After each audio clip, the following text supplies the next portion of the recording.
Okay, once again, it's Curtis here. I'm listening to Jordan Peterson again on Narcissist and how to, if you know you got somebody that's got narcissist traits where they're feeding off the power of either confrontation. You got to go into the depth. I can't do this video here. You're going to have to go look at a couple other videos. I can't explain it in one shot.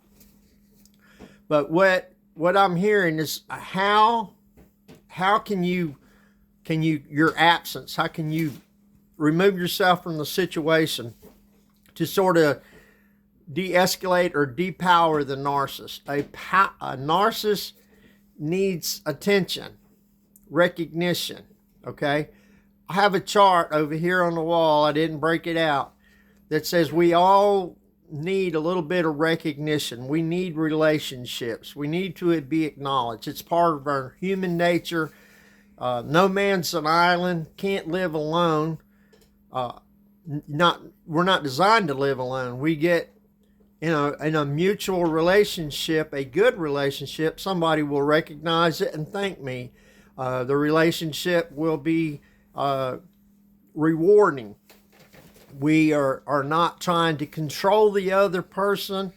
There's times that I may step up and control things in my strength. There would be a sense of control there because you're relying on me and my knowledge. And then I relinquish that control to you to handle this stuff. But you're working together. It's not, I need control or I just fall apart. I have to control everything. The narcissist is the bad trait of what's called the choleric. I have to direct everything, I have to tell, and it's on my chart. I tell everybody what to do, and then I feel like I'm power, and then I feel like I'm a great person because I told everybody what to do, and this place would fall apart. This workplace or this home place would fall apart if it wasn't for me doing and running everything, and no one else does anything. That's a narcissist trait. Okay, it's called a weakness. As I'm listening to Jordan talking about how to identify a narcissist trait, I'm always pointing that finger at you. I'm pointing it at me and looking for traits that are narcissists. If I can't sit now, I'm a widower. Let me give you an example. And here's thing in life that happens. You have somebody in your life. You don't have to have a bunch of people, but you have somebody in your life and you're in a relationship and you're used to getting that normal relationship, recognition, companionship. You don't need to get on Facebook and get recognition. See, the world is getting to where people will think, well, I'm doing this video so that I can get 1,000 likes and 1,000 followers. So I get recognition. So this is feeding my ego. Well, it does. It does help to know that I can communicate with people that are dealing with these relationships, and maybe they have an actual narcissist that's involved in their relationship, how you can take and make their life better. And they'll say, man, thank you for sending a video out, for studying what the heck a narcissist is and helping me recognize my own narcissist traits. And what happens, what I'm getting to is that if I live every day to get on here and TikTok and take pictures and say, oh, look at me, for the sake of just looking at myself or hearing myself, that's a narcissist trait. It means I feel insufficient at what I do every day. And if I don't post something on Facebook or post my picture or my selfie and say, look at me, look what my ex is missing because I look good. That's a narcissist trait. That's what I'm pulling up out of the depth of this, is I feel insufficient as who I am. I feel like I've been hurt, so in order to get back at them, that you start becoming a narcissist. You need the alone time with the Lord sometime. This is what I'm hearing coming in, okay?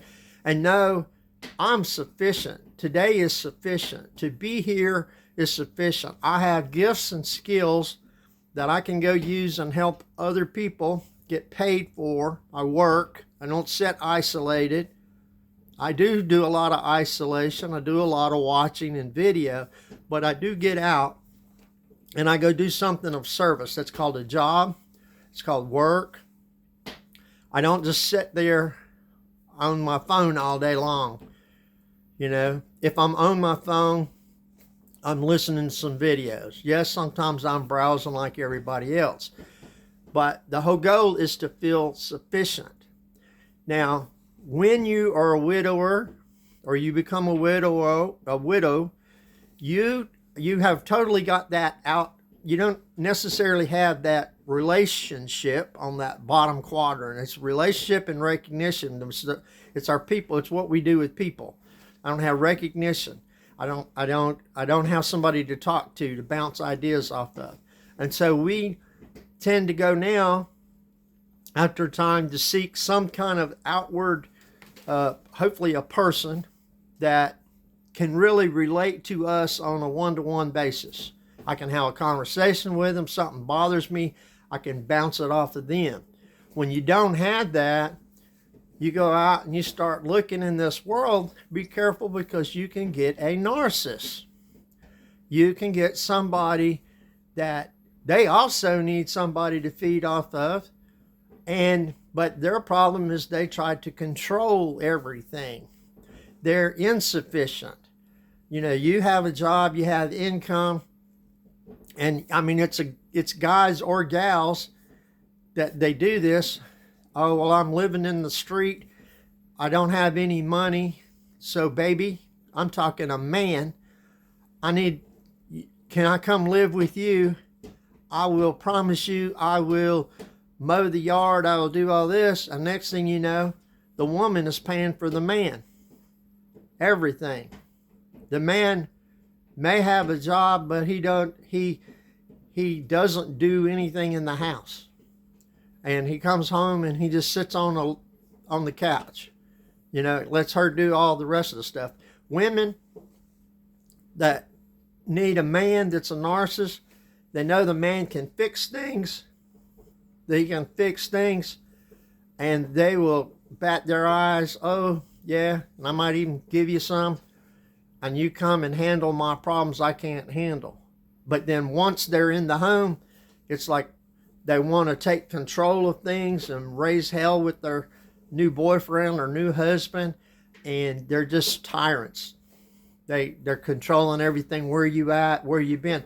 It's because all the narcissists, male or female, or any of us, anytime we feel insufficient, insignificant in an area, that's a door for being narcissist in that area. I don't feel like I can control. I feel out of control. I need somebody to feel that. How do I get somebody to come fix the washing machine? How do I get somebody to do my laundry for me? Control that. But if you're using narcissist traits, you will use techniques that are negative. You will throw a fit. And if you watch this video that I just shared, you'll pick out some of it. It's a show. It's all for show. Deep down, each of us need a moment of silence, remove ourselves, and start examining. Do I really feel insecure at times, and why? Where do I feel insecure as a man? Where do I feel insecure? Because when you feel insecure, our method of filling that gap, if we use narcissist traits that we learn from these other narcissists or through our mothers, fathers, even pastors, even the leaders of today. If you listen to the Billy Graham version of what a narcissist is, lovers of themselves, it was the Pharisees of the times of Jesus that was actually full of pride and full of themselves, whitewashed tombs full of dead bones. Okay, that's the definition of a narcissist.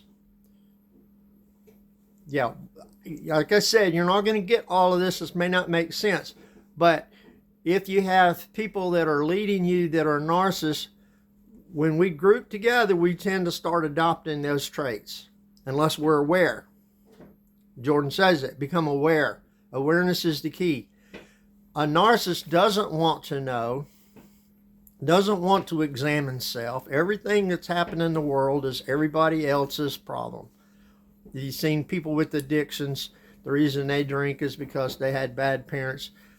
These other people. Don't worry about what other people do. But be aware of what other people are doing that is not good so that you don't pick up that trait. Don't get with the herd of the negative people at work. If you hang out with the negative, you're going to become negative. So we need to be aware of what this narcissist trait, what this negative trait looks like, and withdraw. The narcissists feed on an argument over something will feed their ego, will feed the narcissist. They may come into full agreement. They may be very agreeable. They'll use, oh, I agree, and when that's feeding their ego. That's feeding the narcissism. But when you withdraw, they're going to come back and they're going to try to raise hell with you or stir crap up, and they need the attention. The attention is the word recognition on my chart. I need some attention. Did somebody pay attention to me? If I can't sit in this house and go about doing my stuff without anybody else because I know I do good things, if I have to get attention, if I have to click a video and get 2 or 3 likes to make my day, then you're not self-sufficient. Then you can't spend any time alone. You'll blow up. So you'll have to call somebody or get somebody to do something for you to validate that you have control, to validate that you're a worthy person. In other words, you're not feeling self-worth. You're feeling low self-esteem, which, again, all of us reach points where, man, I feel like I'm not doing nothing, accomplishing anything. Nobody loves me. I need to pick up the phone. I need to call Sally. And I'm going to say, Sally, I feel so. And look, do we have these traits? We do it. I feel so. And Sally says, oh, honey, it's going to be okay. Oh, at least somebody loves me. Sally loves me. Well, what happens when I pick the phone up and Sally doesn't? What if Sally tells me, grow up, put your big girl panties on, go get it, girl? Oh, I didn't want to hear that because I didn't want to fix my low self-esteem. I just want people to give me pity. I want to call people, and if I can't get them, I want to get a rise out of them. I want to know that I'm the center of control. I would like to know that I can cause somebody emotional chaos. And really, the psychosis of this that's messed up. That's really messed up. And you just get into the cycle. You're hijacked, and you just keep creating more stuff. You keep creating more problems. You don't let it go. But when you do that, you go, I still got it. Sickness, I still got it. I can still say what I want to say, tick people off. That is the sick psychosis. That is the narcissist that says, I still matter, because if I can tick you off, it means I still have power and control. If you're not going to agree with me, somebody out there will still pick the phone up, and I'm still important. It's sick. It's a sickness to want to stir crap up. And trust me, all my life, I have found people that they love to just start a conversation with somebody, and they know how to stir you up and get your tone of voice up and piss you off, and they walk away laughing at you. Oh, well, I guess I got that one. He's not as smart as he thought he was. I mean, that's sickness. To want to start a fight. And I've had it said, Oh, it felt so good to fight. All this agreeableness. I just needed to fight with somebody. I mean, literally. I just wanted to I needed to criticize somebody to tear them down so that I looked better.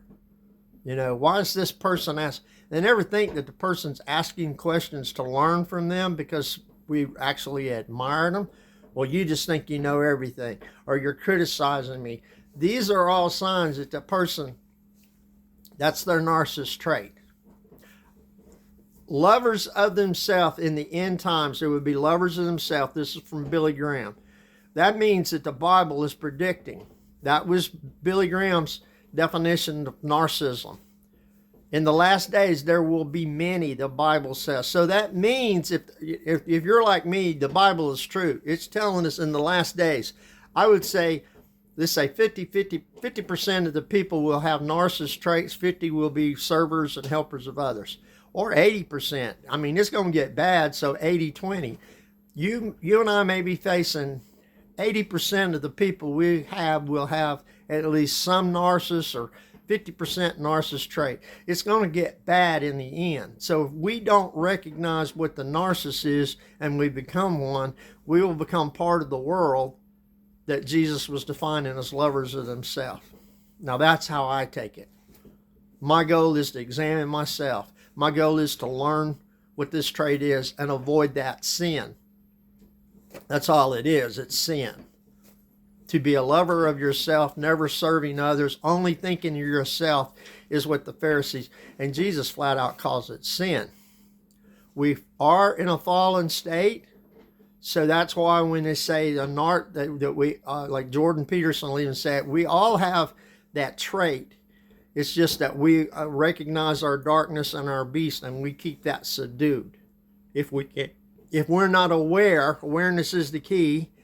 If we're not aware, that's a trait that I use to manipulate people to get my way when I've tried everything else. I need to keep that beast subdued. But if you're not aware of it, which a narcissist doesn't want to hear a lecture on it, doesn't want to hear a lesson on, that's a narcissist trait, that's not good. I don't want to hear it. I'm not watching the video. That's bullshit. That's all, you're just full of crap. That's a narcissist.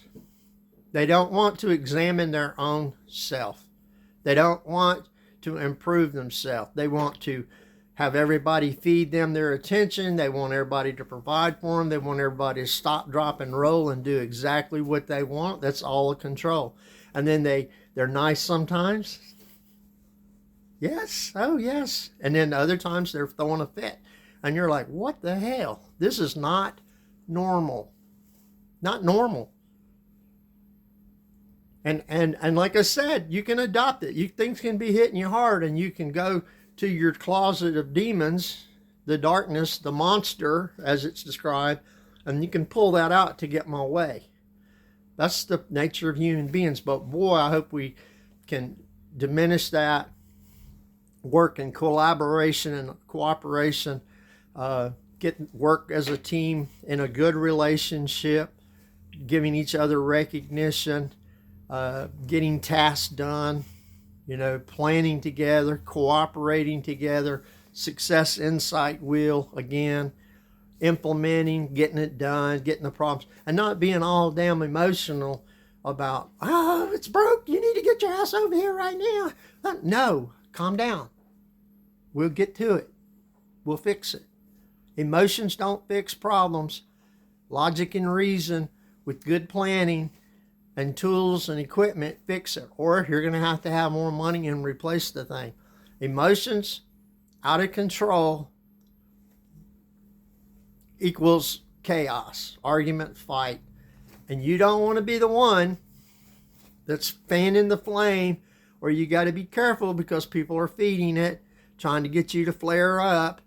That's a narcissist. Whether you know it or not, if you're saying stuff to elevate another person's emotions, you're the narcissist.